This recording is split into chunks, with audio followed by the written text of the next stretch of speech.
Government of India చాలా సార్లు చాలా స్పష్టంగా మీరు మార్చద్దంటే అవన్నీ కరెస్పాండెన్స్ రేపు నేను మాట్లాడతాను. ఇప్పుడు నేను డీటెయిల్స్ పోవడం లేదు. బ్రాడ్ గా కాన్సెప్ట్ ఫస్ట్ టైం ఇన్ఫర్మేషన్ ఇక్కడికి వచ్చాను. I have seen the project. మామూలు వాళ్ళైతే అర్థం కాదు. నేను ఒక 100 సార్లు ఈ ప్రాజెక్ట్ గురించి రివ్యూ చేసి ఉంటాను. 30 టైమ్స్ ఇక్కడికి వచ్చి ప్రాజెక్ట్ లో చూశాను. అడుగడుగున అన్ని నిర్ణయాలు నేను భాగస్వామిని అని అర్థం చేసుకోగలిగాం. ఈరోజు ఒక పక్కన డయాఫామ్ వాల్ 3 బిట్స్ లో పోతే ఇప్పుడు ఆల్టర్నేటివ్స్ ఏంటంటే మీనవేషాలు లెక్కేసే పరిస్థితికి వచ్చారు. ఇందులో ఆ 2 బిట్లు కానీ ఎక్కడికక్కడ ఒక parallel D wall diaphragm wall బయటికి ఎక్కడ డ్యామేజ్ అయిందో దానికంటే ముందు ఒక ప్యారలల్ గా పెట్టి దాన్ని కవర్ చేస్తే 447 కోట్లు అవుతుంది. మామూలుగా మనం ఖర్చు పెట్టింది 446 కోట్లు. ఇప్పుడు రిపేర్ చేయడానికి 447 కోట్లు మొత్తం. కానీ అప్పటికి కూడా గ్యారంటీ లేదు. ఈ డయాఫామ్ వాల్ ఈ ప్యారల్ గా 447 కోట్లు ఖర్చు పెడితే మిగిలిన భాగం అంతా పర్ఫెక్ట్ గా ఉంది, ఇంక ఇబ్బంది లేదు అనే పరిస్థితి లేదు.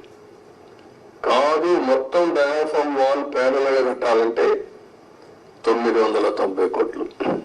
ఇది ఒక భాగం. కాఫర్ డ్యామ్ పైన కాఫర్ డ్యామ్ ఉంది, కిందన కాఫర్ డ్యామ్ ఉంది. 550 కోట్ల రూపాయలతో పైన ఒక 250 కోట్లతో కిందన కాఫర్ డ్యామ్ 2 కట్టారు. ఇప్పుడు వీళ్ళు చేసిన నిర్వాహకం మధ్యలో గ్యాప్, లాస్ట్ లో గ్యాప్ ఉంటే ఆ లాస్ట్ గ్యాప్ ను ఫిలప్ చేయలేదు. రీజన్, ఆ సమయంలో ఏజెన్సీ లేరు, ఇంజనీర్లు లేరు. ఆ నీళ్లు వచ్చాయి. ఆ నీళ్లు వచ్చి మొత్తం ఆ ఉధృతంతో కింద నుండి ఇసుకుని ఎక్కడికక్కడ పైకి వేసింది. ఎక్కడికక్కడ మనం ఏమంటాము, ఇవన్నీ అగాధం, ఆ గొయ్యి కాదు, వాటర్ వచ్చినప్పుడు సుడిగుండాలు అలాంటి క్రియేట్ చేసి ఎంత లోతుకు పోవాలంత లోతుకి వెళ్ళిపోయి 20 మీటర్లు 30 మీటర్లకు వెళ్ళిపోయి ఆ మట్టి అంతా దిగేసింది. దానివల్ల గ్యాప్ 1 అది క్లోజ్ చేయాలి మనం. గ్యాప్ 1 దగ్గర మీరు ఒకసారి చూస్తే అది 250 మీటర్లు ఉండేది. గ్యాప్ 1 బంద్ 150 మీటర్స్ కొట్టుకుని వెళ్ళిపోయింది. దాని మీద ఇప్పుడు ఇసుకేసి కొంచెం ఫిలప్ చేశారు.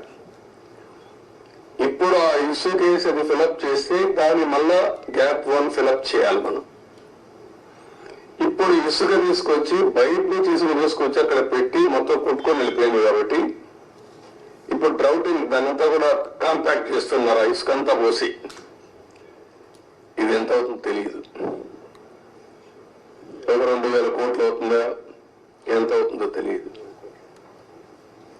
We are saying as on today 2000 కోట్లు నాకు నమ్మకం లేదు. అడ్మినిస్ట్రేషన్ పైన వాళ్ళు ఏ లెక్కలు వేశారో తెలియదు నాకు. ఇది అయిన తర్వాత గ్యాప్ 1 అనేది లాస్ట్ లో ఉండేది వస్తుంది. గ్యాప్ 2 డయాఫామ్ వాల్, గ్యాప్ 3 ఇంకొక వాల్ కట్టారు, అక్కడ కాంక్రీట్ వాల్ కట్టారు. అదే మాదిరిగా గైడ్ బండ్ ఒకటి అది కుంగిపోయింది. సరే, స్పిల్ వే అప్పుడే కట్టాం, గేట్స్ కూడా అప్పుడే పెట్టాం. ఇప్పుడు ఇవన్నీ చూసిన తర్వాత ఎన్నేళ్లు పడుతుందని అడిగాను.